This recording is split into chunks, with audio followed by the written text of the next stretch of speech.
I would like to introduce Mr. Sorry? אני במיוט? אוקיי, הוא שומע.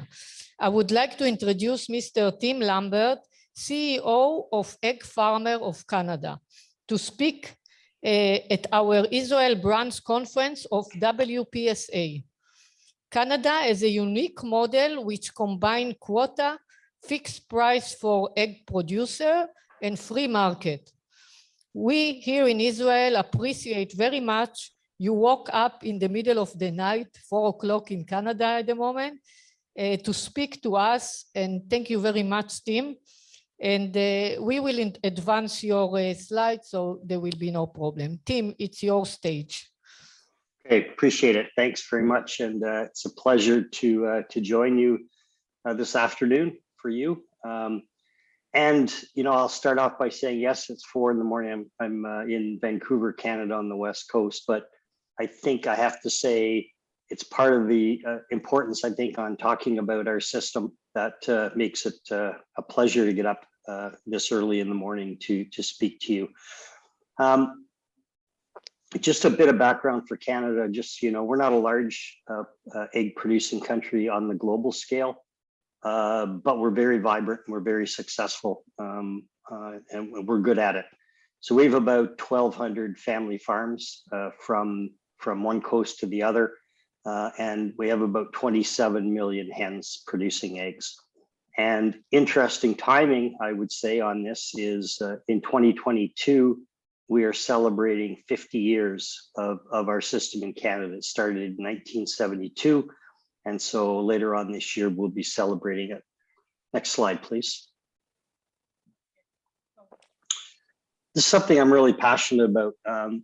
Just a bit more context for you. In addition to being the Chief Executive Officer for the Egg Farmers of Canada, I'm also currently the President of the World Egg Organization, and also quite active in the World Farmer Organization. And one of the things I see worldwide is a challenge with farmers struggling to earn a fair return on producing food.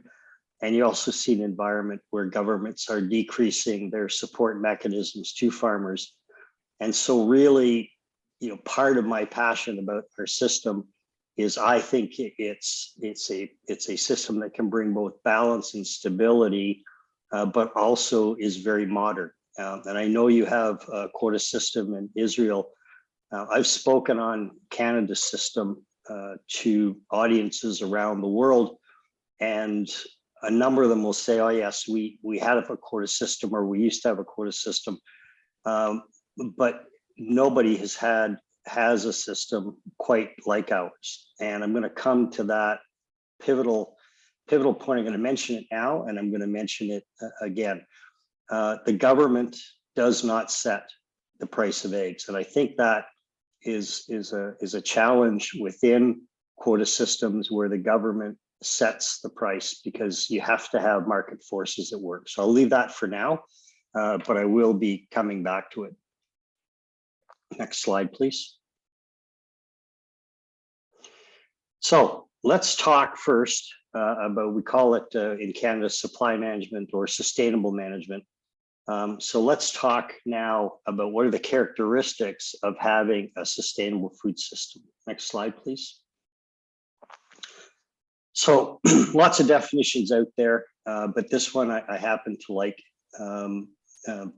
I'll just read it off. You can read off the slide, of course, yourself, but a system that delivers food security and nutrition for all in such a way that the economic, social, and environmental basis to generate food security and nutrition for future generations is not compromised. The key here is sustainability is holistic. Oftentimes when I speak to groups around the world, the focus when you use the word sustainability immediately turns to the environment. And of course, that's an important part of it, but it's also economic. If farmers are not profitable, how can they reinvest in on-farm food safety, animal welfare? If it's not providing broader benefits to society in the form of food security, affordable protein, which is one of the hallmarks of the beauty of egg production, is it's so efficient. and of course, environmental. And so you have to be able to solve all of those challenges at the same time. Any one of those, if it's broken or not working, if the farmers aren't making money, then they're not reinvesting. And so our view of this is to make it sustainable throughout all aspects of the food system. Next slide, please. So in Canada, we call our sustainable food system supply management or sustainable management. I mentioned a minute or so ago that it's been in place since 1972. And over the time we've had the system, it continues to be modernized, updated, continues to be examined and challenged. And so this has been a living, breathing work in progress for us since 1972. And we constantly challenge ourselves to make it relevant to our farmers, relevant to Canadian consumers, ensure that farmers get a fair return for their work, and that in turn, farmers or consumers get high quality product at an affordable price. Next slide, please. Now, given that you have a quota system in place now, I'll just give you a little bit of why we set up the system in the first place. Before 1972, there was a real boom and bust cycle. So prices would go up. When prices went up, farmers would expand their flocks, expand their production. That led to overproduction of eggs, and then the price would plummet. People would exit the business. The other challenge that is existed back then and has become even more acute is the number of buyers for products are, very few large-scale multinational firms, and it put farmers in the position of taking whatever price they could get, often below what it costs them to produce a dozen eggs. And so we see these massive swings in not enough eggs, too many eggs, high price, low price, and then a few buyers driving the price down for farmers lower and lower. And so that insecurity, that lack of profitability drove the farmers to organize themselves and work closely with government to put in what I would describe as a cooperative system. Next slide, please.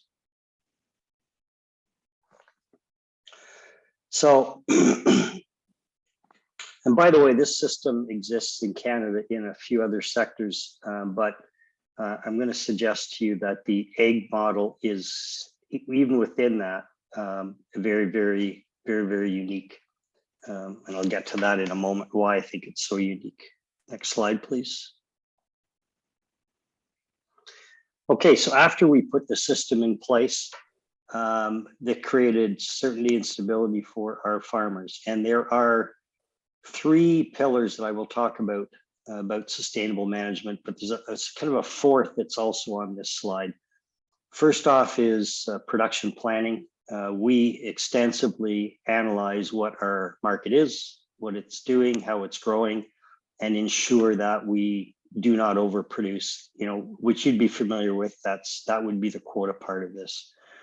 You also need to know what's coming into your marketplace from other countries. In our case, we sit north of one of the probably the world's largest commercial egg producing country in the United States. So where we have 27 million hens and an average flock size of about 23,000 birds, the US has about 320 million birds in production, 30 million, and the average flock size is closer to 2 million birds. So you just get a sense of complete difference in economies of scale. And so we need to know what's coming into our market, otherwise it would be flooded and we'd be overproducing. And the third, which I've alluded to, is producer pricing or fair returns to farmers. But all of this is underpinned by having a strong farm organization. This is really where, in some ways, the rubber hits the road as far as farmers having a voice and farmers being able to ensure that they're fairly compensated for what they do. So I'm going to take some time and in a moment and kind of break down each one of these. Next slide, please. So this is an interesting graph, and I'm going to point out a few things on this. This is the average Canadian price in sort of a gold or yellow color, and then you can see the US price. So I talked about one of the big challenges with prior to having supply management, sustainable management in Canada was price fluctuations, which you can see in the States. And so you will also observe that the average price of a dozen eggs in Canada is higher more times than not than US price. You have to keep in mind that we have a completely different social structure in Canada, different tax structure, and so our costs for pretty much any goods or product is somewhat higher than the US. But it's interesting because of look at the stability in that price, and that's stability not only for farmers and their incomes, but that's stability in price for Canadian consumers who purchase our product. So this stability is just a huge factor that works well for farmers, but also works well for Canadian consumers. And I'll stress that because egg production in Canada is profitable, then farmers reinvest in things like on-farm food safety programs and on-farm animal welfare programs, which I would argue in Canada are pretty much state-of-the-art in the world. Next slide, please. So this might be, in some ways, the most important slide in my presentation. The key with sustainable management in Canada is there are no government subsidies. I'm going to repeat that. There's no government subsidies for egg production, and the government does not set the price of eggs. And these are key differences when your quota system is being challenged, or in other countries when they've had a quota system that's been removed. One of the biggest challenges with that is when the government sets the price for the farmer or sets the price for consumers, you risk having a disconnect with proper market signals. Our system of sustainable management does not have the price set by government, and it is done so without any government subsidies. And you know, I see that the variability around the world, as we see it, we're involved in the World Trade Organization, of course. Government subsidies are short-term, they're targeted solutions to address specific challenges and issues, but it's not a sustainable long-term solution. Farmers need to get paid out of the marketplace, and consumers need to pay for their product in a competitive marketplace. So how do you not have subsidies, which actually in many cases often unfairly undermine small farmers and benefit the biggest and arguably then richest farms. The other thing that I want to stress then is under sustainable management is the price is set through a process to objectively determine what it costs to produce a dozen eggs. And therefore, the farmers, it's an average price, which I will get to, but it creates also internal competition because the average farmer will make a living. The really efficient farmers will make more because their inputs are less, and the less efficient will gradually either become efficient or exit the business because they're making, on average, lower returns. So this I think, to me, is a really, really important slide. And there's a couple of quotes there.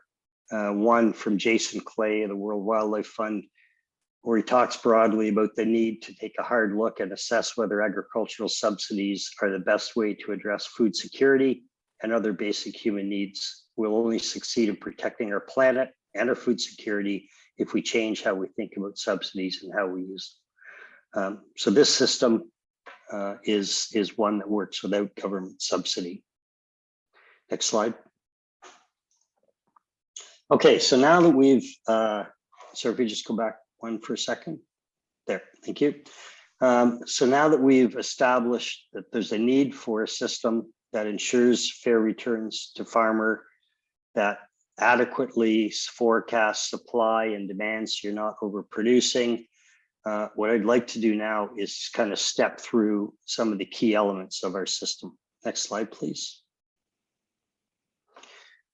Okay, so I've stressed, and I've probably repeated it too many times, that the government does not set the price and the government does not subsidize egg production in Canada, but there is an important role for government to play in partnership with industry for this system to work.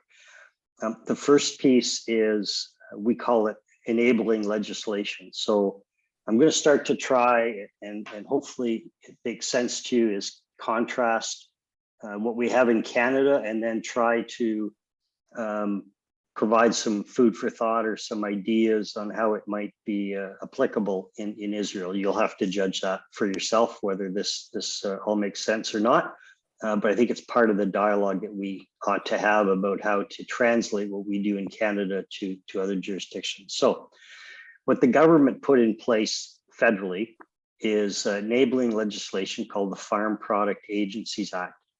And what that essentially allows us to do is function collectively. So we have certain exemptions from competition law, and that allows farmers to set a floor price. But the key to that is you can't just have farmers or whoever decide what they're going to charge or get paid for their eggs. You need to have some government oversight to make sure that consumers are being treated fairly in the bargain. So we have a enabling legislation called the Farm Product Agencies Act. We also have a Farm Products Commission in Canada as well, that every year we present our business plan, how many eggs we're going to produce, articulate to them what the cost to produce a dozen eggs are, and then they sign off on that approval. So see, the key there is the government's not setting the price. It is set objectively. So this is, I think, a critical first step, is the permission to operate the plant. Next slide, please. Okay, I'd said earlier about the slide about government subsidies being the most important slide. This would be probably as important or the second most important slide. And this is key.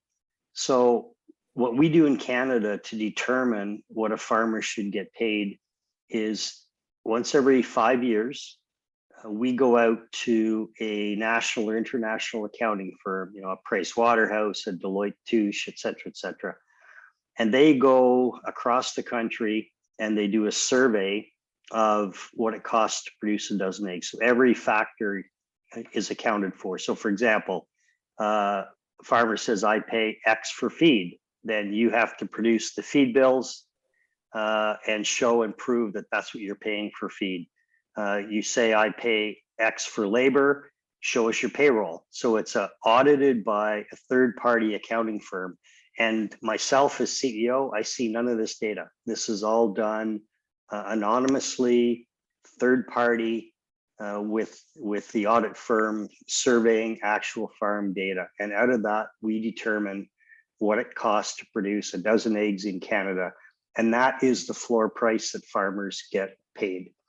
And the government is not involved in that process. That is done through ourselves, but then we have that oversight each year for them to say, yes, what you've done is objective. But this is absolutely critical. And so I would suggest to you that the next step, if you have the enabling legislation that allows you to organize, and maybe you already have it because you have a quota system, but the modernization of it would be to use a third-party accounting firm to be able to survey your farmers on input costs. Feed, labor, operating costs, capital investment are all calculated to determine the average price of a dozen eggs. After that, it's totally free market. All that we're effectively doing is setting the floor price that a farmer will get paid. Next slide, please. So this you'll be familiar with, I think.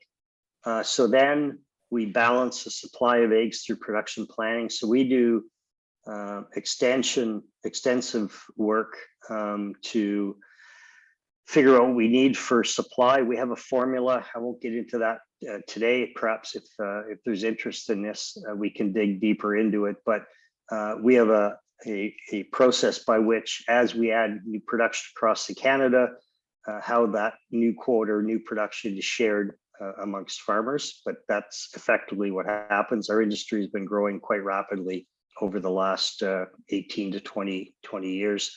But it's key to match supply and demand. And so the farmer must have the permit or the quota to produce a certain number of eggs, have a certain number of hens in the barn. And by the way, we have a team of field inspectors that go out to the farms and make sure that a farmer is not overproducing.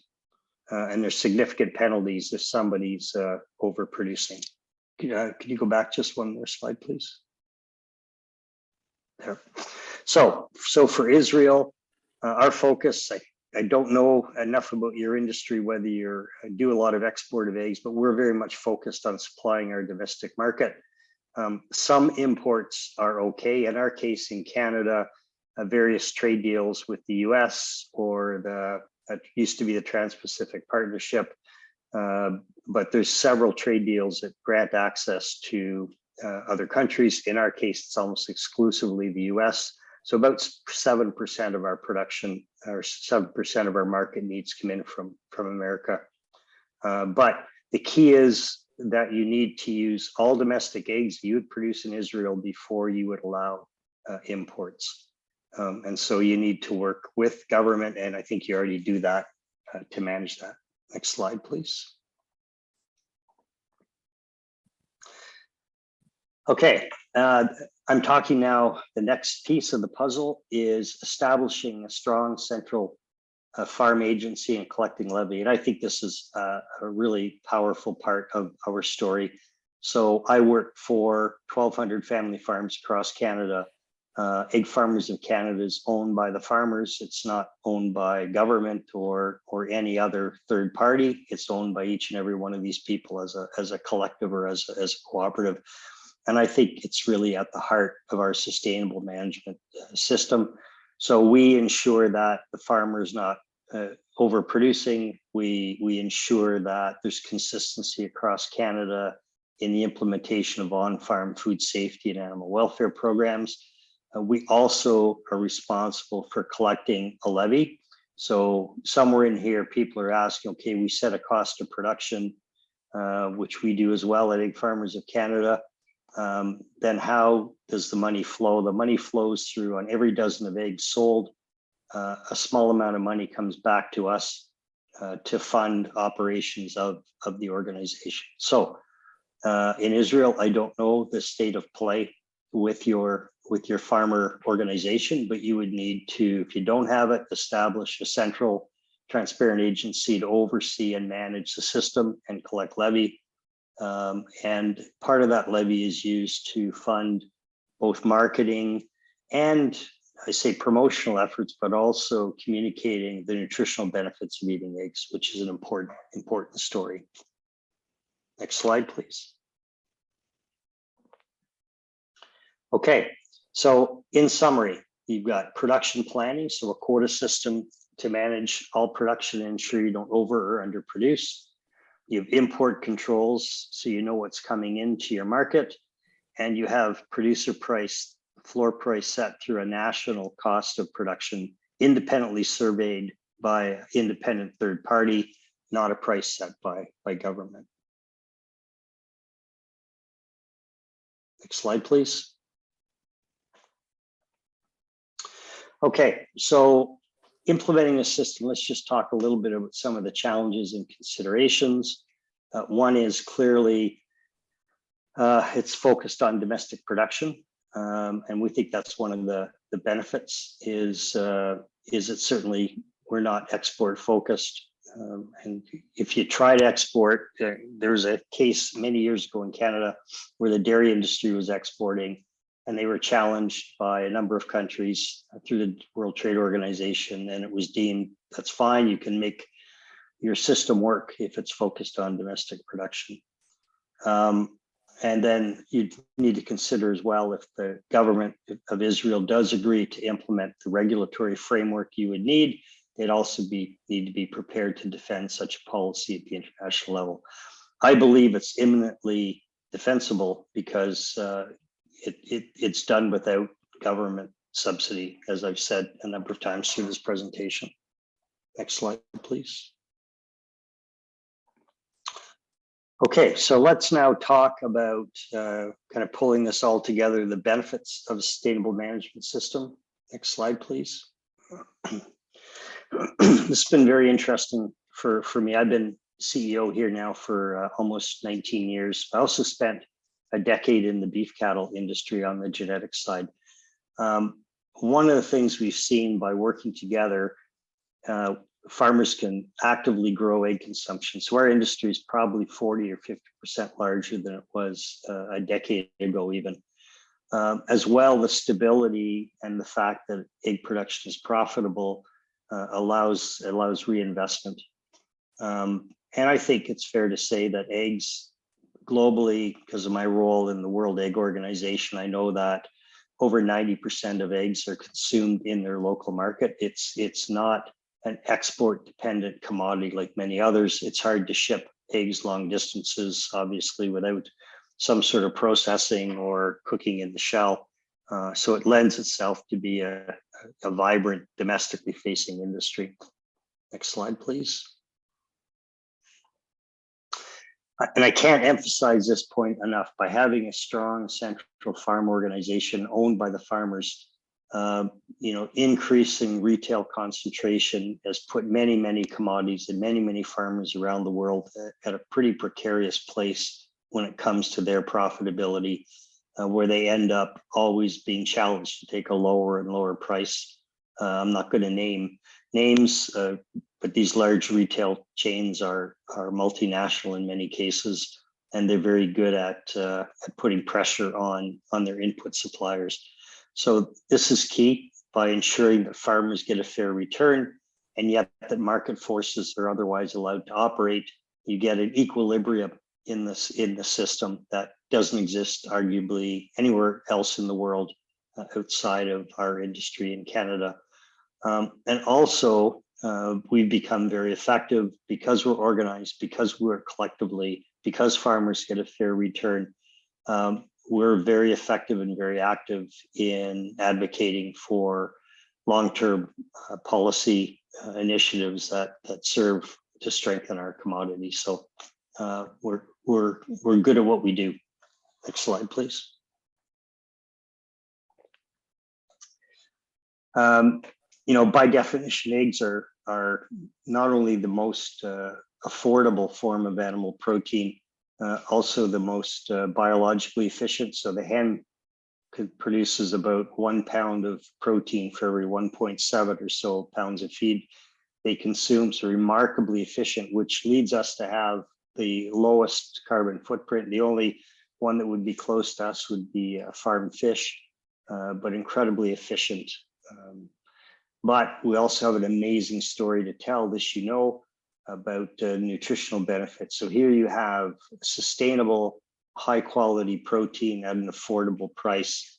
And we know from research that we've done that eggs are a vital part of a healthy diet, and countries that have higher egg consumption have far fewer issues around malnutrition and other issues relating to inadequate nutrition.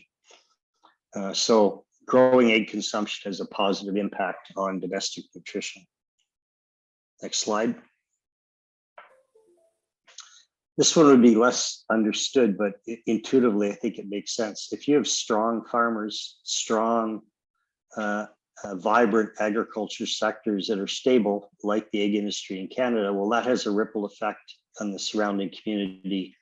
A lot of sectors that are really export dependent, the global price goes up, the global price goes down. It's a bit of boom and bust, but because we're there buying feed, buying farm equipment, supporting our local vet services and feed mills, it's a really, really stable commodity in Canada. So that multiplier effect benefits the entire rural economy and really supports rural communities.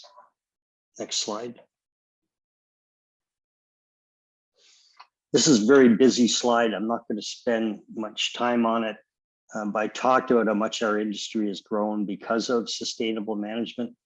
Because of the profitability, we're able to reinvest in research and innovation. We have a research program that includes environmental sustainability.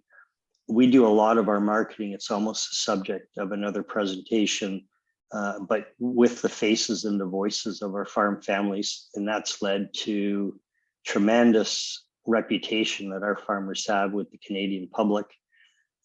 Very active in product marketing. And so we just have this goal. Our goal is to be the world's largest per capita producer and consumer of eggs. We're at about 257 eggs per person per year in Canada. I think that's pretty similar to Israel. Our goal in the next decade is to move that from 257 to close to an egg a day. The two largest producing countries per capita are Mexico and Japan. They consume about 350 eggs per person per year. So that's our goal.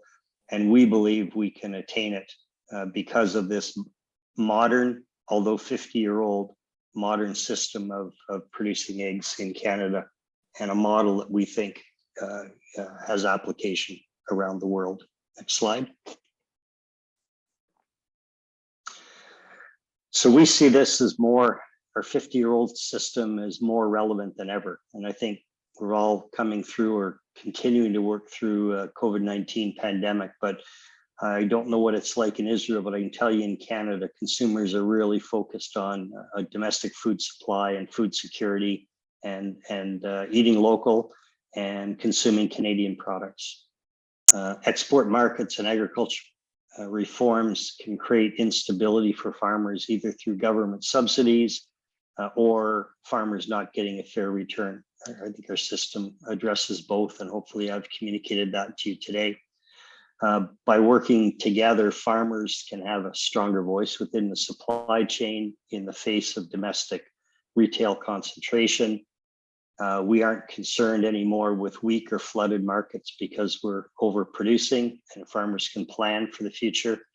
And by working collectively and pooling our resources, we can amplify our voice and our impact around the world. Next slide.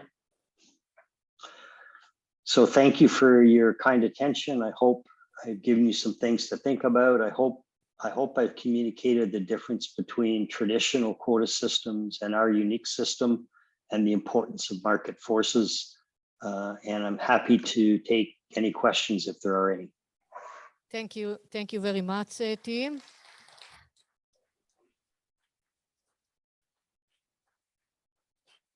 If there is any question, I will speak in Hebrew. למי שיש שאלות, בואו לפה, הוא שומע אותי. מי שיש לו שאלות, בואו לפה ולשאול, כי אם לא, גם לי יש הרבה שאלות, אבל אני אשמח שמישהו מהקהל יבוא וישאל. לא, זה המיקרופון מחובר. חבר'ה, עזבו את המיוט. יש פה טכנאים מעולים. אז מישהו רוצה לבוא ולשאול שאלה? מה, אתם מפילים עליי את כל השיח באנגלית? Tim, I have a lot of questions and they are very shy, especially with the Hebrew. But I I organize it before. So first of all, when you plan the quota for the next year, how do you plan the overproduction, producing? Like, do you have any percent of excess of eggs? Sorry about my English. No, your English is wonderful. Not a problem. Yeah, so what we do is we account for, kind of look back at the previous year and say, okay, you know, were we over or under what we needed for the year? If we were under, why? If we were over, why? So we look at consumer trends. Is egg consumption increasing? We look at population growth. We have to account for that as well. We're dealing with a biological product. We know what's going to come in from the US. So typically we aim to, hit the mark, but because we're dealing with a living animal, you're going to be either a bit over or a bit under. So there are some exports. Some years we will export some eggs to the States. Sometimes it's dried egg powder that we will ship to countries in Asia. But generally speaking, there's about a 2 or 3% sleeve where we're under or over. If we're underproducing, then we will work with our industry partners, the graders and processors, and they will bring in what are called supplemental permits. So we'll say, right, we're short of eggs over the year, or maybe we're short at a particular time of the year. We have a big buildup of egg consumption around our holidays, so Christmas and Easter. And sometimes, depending on that seasonal variation, maybe we're short some eggs, and then we will bring in imports from the US. So, okay, so the import and the export, they are the regulator for your egg market. Yeah. Okay. Yes. What is the percent of table eggs market and the processed eggs in Canada? Yeah. So right now it's about 68, but I'm going to use for ease of explanation, about 70% of our market is shell eggs and about 30% is processed product. And that's probably, if we further this conversation, I could get into that because there's a difference. So the farmer costs them the same to produce a dozen eggs, regardless of the end use. If it's a retail market, obviously that's a higher value product. But for the 30% of eggs destined for some sort of processed product, that actually trades at a world price set through largely the US. So we have to equalize that price for the farmers, but that's a level of complexity that would probably be a whole presentation of itself. So yeah, it's about 70-30 in Canada. All right. And what the price of the eggs that you give to the producer, and how much it sell in the market, like the consumer, how much they buy the egg? Well, it varies, of course. It varies by geographical location. Canada is a huge country geographically, and so there's regional variations. But let's say, just for argument's sake, a dozen eggs sells for, say, $3.25 at the grocery store. The farmer would probably get around $1.75 to $2 of that. Is it a fixed price all Canada or according the district? It's so this is key. No, for the producer. Yes. So for the producer, it's an average cost of production across all of Canada. However, there's an adjustment, a variation, because feed costs vary from region to region in the country. So it's fixed by our COP, but there are some differences within the provinces based on feed, and also they've got to ship their eggs to the grading station or market. So there's some, maybe a penny or two different on cost of transport, but yeah. Okay, thank you. You also answer to my next question, but I have another one. I think it's the last one. The price in USA, according to what I check in the internet, I found it's lower than in Canada. And I'm trying to figure out if quota, can we have quota and also have a real competition? And if the difference is because the cost, or maybe it's because there is no competition? No, it's not because there's no competition. I think this is an important part of it. In Canada, if you researched a basket of most goods, you would find that Canadians pay more. But we also have very different social safety net. We have a different tax structure. We have different employment laws. And so our costs to produce, typically not eggs, not dairy, could be shoes, cars, things cost a bit more in Canada. That's you've got Canada, we have about 38 million people. I think there's something like 32 or 33 million people in the state of California. And so it's difficult to compare apples to apples. So it's not because of the quota system that food costs more. That's not true. And because the government does not set the price, because it's set by cost of production, after that point, it's completely free market dependent. So the graders compete for their space on the retail shelves. The processors compete for selling their products into restaurants and food service and into other processed products. So I think that's the beauty of it. All we're really doing is setting a base price for farmers, and otherwise there is no intervention in the marketplace. I think that's a key part of the system. Tim, thank you very much. I don't know if to tell you to go back to sleep, but have a good morning. And okay. We will continue with our round table in Hebrew. So yes. Thank you very much, Tim. We really appreciate it. Oh, thank you. Thanks to all of you. Take care.